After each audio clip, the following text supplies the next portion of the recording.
প্রিয় দর্শক, আপনারা দেখতে পাচ্ছেন যে সজীব ওয়াজেদ জয় একটি বক্তব্য দিয়েছে এবং এটি প্রকাশ হয়েছে দৈনিক আজকের কণ্ঠ। এবং তিনি বলেছেন যে বিএনপি আমাদের রাজনৈতিক প্রতিপক্ষ হতে পারে কিন্তু শত্রু নয়, তবে জামাত নিঃসন্দেহে আমাদের শত্রু। তারা বাংলাদেশকে একটি সন্ত্রাসী রাষ্ট্রে পরিণত করতে চায়।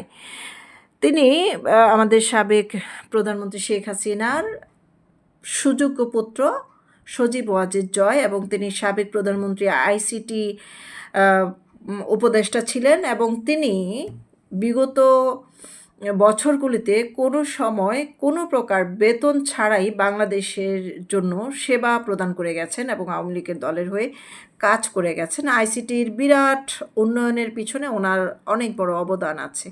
বাংলাদেশ যে স্মার্ট বাংলাদেশের গোড়ায় পৌঁছে গিয়েছিল তার জন্য ওনার অবদান অনস্বীকার্য।